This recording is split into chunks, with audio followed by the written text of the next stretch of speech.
이 영상에서는 조던 피터슨의 12가지 인생의 법칙 혼돈의 해독제에서 언제나 진실만을 말하라, 적어도 거짓말은 하지 말라에 관해 이야기하고자 합니다. 저자 조던 피터슨은 가장 먼저 자신의 임상 수업 첫날의 기억을 떠올립니다. 임상 심리학자 교육을 위해 정신질환자를 직접 상대하는 수업을 받던 와중 한 환자가 그의 옆에 서 있던 여학생을 보며 물었습니다. 왜 여기에 서 있는 거예요? 뭐 하는 거예요? 나도 같이 갈 수 있어요? 이 질문을 들은 여학생과 그는 거절이나 질책으로 해석될 대답을 내놓고 싶지 않았기에 대답을 고민했습니다. 그리고 그는 2가지의 선택지를 떠올립니다. 하나는 체면을 살리는 방향으로 환자에게 적당히 애둘러 거절하는 것이고, 다른 하나는 정직하게 대답하는 것이었습니다. 결국 그는 우리는 심리학을 공부하는 학생입니다. 선생님은 우리와 함께 하실 수 없습니다. 라고 선의의 거짓말보다 가혹한 단도직입적 진실을 말합니다. 환자는 순간 의기소침했으나 금세 일상으로 돌아갑니다. 저자는 이후에도 편집증에 시달리는 내담자, 주정뱅이, 집주인에게 진실을 말하려고 노력합니다. 그 결과 내담자는 꾸밈없이 반응하는 그를 신뢰하고 환상을 털어놓았고, 술에 취해 물건을 팔러 온 집주인은 진실을 받아들이고 수용했습니다.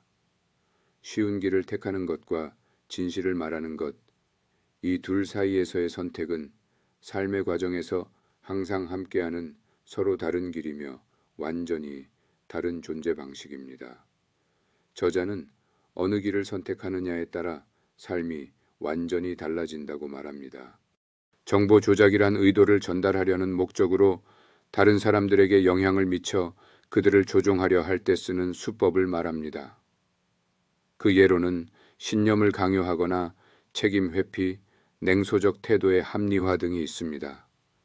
이런 삶을 살면 뒤틀린 욕망에 사로잡히게 되고, 이러한 예들을 심리학자 알프레트 아들러가 인생의 거짓말이라고 이름 붙였습니다.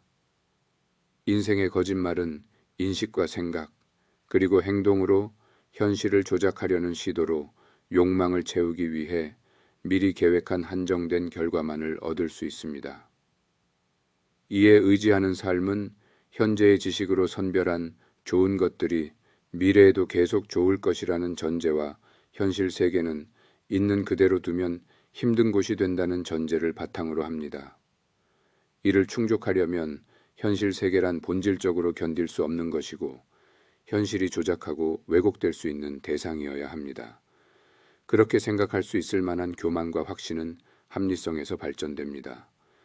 합리성은 자만심으로 변할 수 있고, 내가 아는 것이 무조건 옳다, 그러니 모두가 알아야 한다라고 생각하게 합니다. 가진 것에 애착을 가지고 그것을 절대적으로 만들고 싶어지는 욕망에 기인한 것입니다. 초창기에 순수한 마음으로 세운 목표도 시간이 지나며 인생의 거짓말로 바뀔 수 있습니다.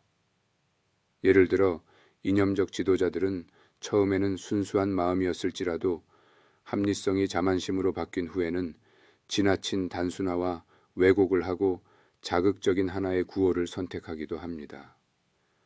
자신의 경험을 그럴듯하게 끌어들여 그 구호 하나로 모든 것을 설명할 수 있다 말하며 자신들이 권력을 잡으면 세상을 바로잡을 수 있다고 믿습니다. 거짓말을 상황을 회피하기 위한 수단으로 사용할 때 인생의 거짓말의 또 다른 문제점이 발견됩니다. 잘못임을 알면서 저지르는 죄는 자귀에 의한 죄, 잘못을 중단하는 조치를 취할 수 있음에도 방치하는 행위는 부작위의 죄라고 합니다. 상황 회피의 경우 부작위의 죄에 속하는 경우가 많습니다.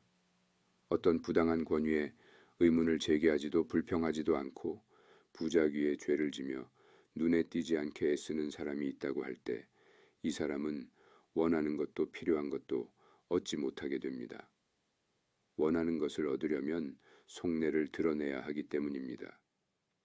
숨는 사람은 중요하지 않는 사람으로 취급되고 자아의 잠재력을 억압하고 감추는 사람에 불과합니다.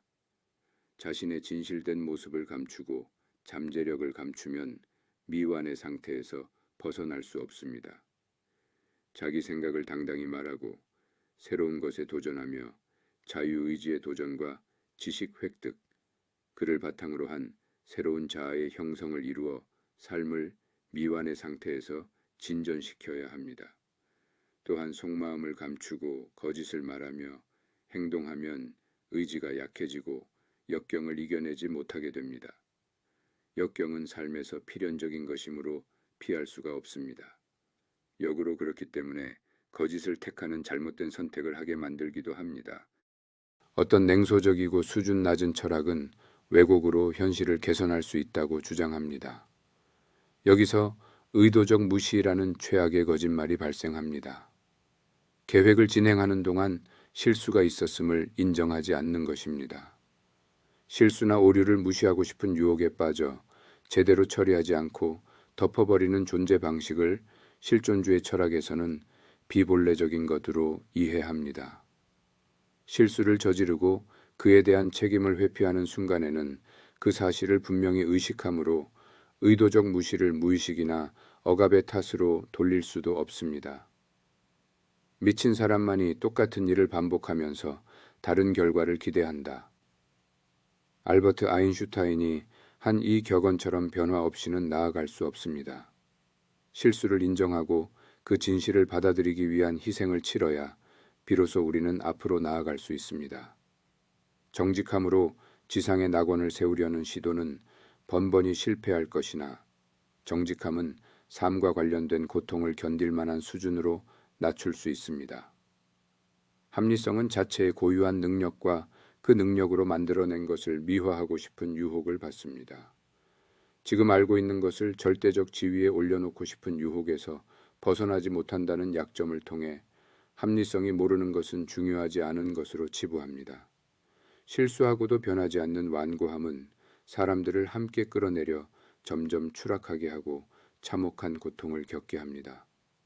여기서 우리를 구해주는 것은 인간의 변화 가능성에 대한 믿음과 가능한 자아 실현을 위해 현재의 자아를 희생할 수 있다는 믿음입니다. 큰 거짓말은 언제나 강한 신뢰를 얻습니다. 대다수 국민은 의식과 의지의 차원보다 감성의 차원에서 더 쉽게 유혹되고 그들 자신이 거대한 거짓을 조작할 생각을 못하기 때문에 다른 사람들이 진실을 터무니없이 왜곡할 것이라고 생각하지 않습니다. 거짓말이 거짓으로 입증되더라도 다른 이유가 있을 것이라고 생각합니다. 미끼인 작은 거짓으로 출발하고 그를 뒷받침하는 거짓들이 보태지며 왜곡과 습관화, 교만과 우월의식이 따라옵니다. 거짓들이 모여서 이루어진 큰 거짓이 커질수록 전 세계가 영향을 받습니다. 결국 개인은 타락하며 황폐해지고 근거 없는 환상에 사로잡힙니다. 세상이 나를 끝없이 괴롭히고 있어. 내가 실패하고 망가진 것은 세상 때문이야. 그러니까 복수해야 해. 나는 복수할 자격이 있어. 반드시 복수할 거야. 라고 말입니다. 그렇다면 어떻게 해야 확신이라는 유혹에 빠지지 않고 가치 있는 미래를 설계하고 바람직한 방향을 설정할 수 있을까요? 그러기 위해 우리는 눈앞에 있는 것을 직시하고 현재에 안주하지 않으며 알고 있는 것과 의지하는 것에 의문을 제기할 수 있어야 합니다.